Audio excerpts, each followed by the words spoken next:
పెళ్ళైనా పండగైనా వేడుక ఏదైనా పట్టుచీరల ప్రత్యేక వేదిక వారాహి సిల్క్స్. ఉత్తరాంధ్ర ప్రజల దశాబ్దాల కళ నెరవేరింది. విశాఖపట్నం విమానయాన చరిత్రలో ఒక శకం ముగిసింది. ఒక అద్భుతమైన కొత్త అధ్యాయం మొదలు కాబోతోంది. అవును, మీరు వింటుంది నిజమే. ఆగస్టు 17వ తేదీ నుంచి విశాఖపట్నం ఎయిర్పోర్ట్లో ప్యాసింజర్ విమానం రాకపోకలు పూర్తిగా నిలిచిపోనున్నాయి.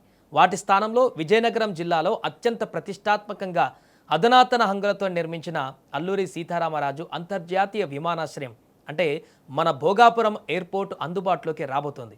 విశాఖపట్నం ఎయిర్పోర్టు మూసివేస్తే ప్రయాణికుల పరిస్థితి ఏంటి, భోగాపురం ఎయిర్పోర్టు ప్రత్యేకతలేంటి, ఉత్తరాంధ్ర అభివృద్ధిని ఈ ప్రాజెక్టు ఎలా మార్చబోతుంది, పూర్తి వివరాలను మనం ఈ వీడియోలో చూసేటువంటి ప్రయత్నం చేద్దాం. మొదటగా విశాఖపట్నం ఎయిర్పోర్టు గురించి మాట్లాడుకుందాం. దశాబ్దాలుగా మనకు సేవలు అందిస్తున్న విశాఖపట్నం ఎయిర్పోర్టు వాస్తవానికి భారత నావికాదళానికి చెందిన ఐఎన్ఎస్ డేగా బేస్. అంటే ఇది పూర్తిగా డిఫెన్స్ కంట్రోల్లో ఉండే ఎయిర్పోర్ట్. ఇక్కడ కమర్షియల్ విమానాలకు కేవలం సివిల్ ఎన్క్లేవ్ ద్వారా మాత్రమే అనుమతి ఉండేది. దీనివల్ల టైమింగ్స్ విషయంలో, రాత్రిపూట విమానాల రాకపోకల విషయంలో చాలా ఆంక్షలు కూడా ఉండేవి.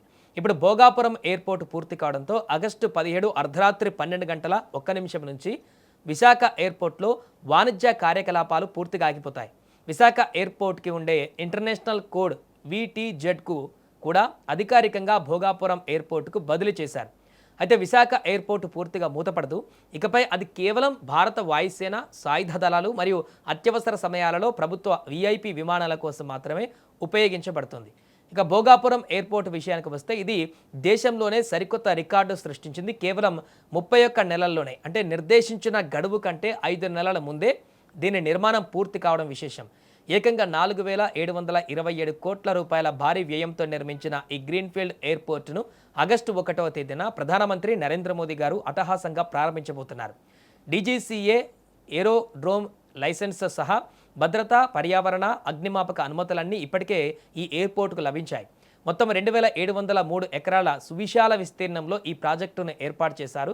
ఇందులో 2,203 ఎకరాలను ఎయిర్పోర్ట్ రన్వే, టెర్మినల్స్ కోసం కేటాయించగా మిగిలిన స్థలాన్ని ఏవియేషన్ హబ్ మరియు ఏవియేషన్ యూనివర్సిటీ నిర్మాణం కోసం కేటాయించారు.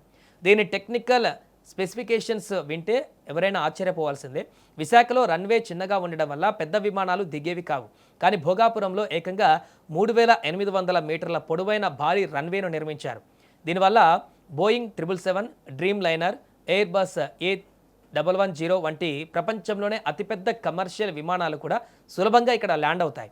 మొదటి దశలో ఏటా 60 లక్షల మంది ప్రయాణికులకు సేవలందించేలా ఈ టెర్మినల్ను తీర్చిదిద్దారు. భవిష్యత్తులో ఈ సామర్థ్యాన్ని ఏకంగా 4 కోట్ల మందికి పెంచేలా మాస్టర్ ప్లాన్ రెడీగా ఉంది. ప్రయాణికుల సౌకర్యం కోసం సెల్ఫ్ బ్యాగేజ్ డ్రాప్, ఫేషియల్ రికగ్నిషన్తో స్మార్ట్ సర్వేలెన్స్, అత్యాధునిక ఎయిర్ఫీల్డ్ లైటింగ్, ఆధునిక నావిగేషన్ వ్యవస్థలతో ప్రపంచ స్థాయి అనుభూతిని అందించబోతుంది ఈ విమానాశ్రయం. భోగాపురం ఎయిర్పోర్ట్ కేవలం ప్రయాణికుల కోసమే కాదు, యావత్ ఉత్తరాంధ్ర రూపురేఖలను మార్చే ఒక గేమ్ చేంజర్. విశాఖపట్నం, విజయనగరం, శ్రీకాకుళం జిల్లాలకు ఇది ఒక గ్రోత్ ఇంజన్ లాగా పనిచేయబోతుంది. ఇంటర్నేషనల్ కార్గో సేవలు పెరగడం వల్ల ఫార్మా, సీఫుడ్ మరియు అగ్రికల్చర్ ఎగుమతులు ఊపందుకుంటాయి. విదేశీ ప్రతినిధులు నేరుగా వచ్చే అవకాశం ఉండడంతో IT మరియు పారిశ్రామిక పెట్టుబడులు భారీగా పెరగనున్నాయి. అలాగే అరకు, వైజాగ్ బీచ్లకు విదేశీ పర్యాటకుల తాకిడి పెరిగి పర్యాటక రంగం కొత్త పుంతలు తొక్కుతుంది. దీని చుట్టుపక్కల లాజిస్టిక్స్ పార్కులు, రియల్ ఎస్టేట్ మరియు విమానయాన వర్సిటీ ద్వారా వేలాది మంది స్థానిక యువతకు ప్రత్యక్షంగా, పరోక్షంగా ఉద్యోగ అవకాశాలు కూడా లభించనున్నాయి. సో భోగాపురం అల్లూరి సీతారామరాజు అంతర్జాతీయ విమానాశ్రయం పూర్తి డీటెయిల్స్ దశాబ్దాలుగా మనకు సేవలందించిన విశాఖపట్నం ఎయిర్పోర్ట్స్కు థ్యాంక్స్ చెప్తూ భోగాపురం ఎయిర్పోర్ట్కు స్వాగతం పలుకుదాం. ఏపీ అభివృద్ధిలో ఈ ఎయిర్పోర్ట్ ఎలాంటి పాత్ర పోషిస్తుందని మీరు కూడా భావిస్తున్నారో, మీ అభిప్రాయం ఏంటో కూడా ఒకసారి కామెంట్ చేయండి.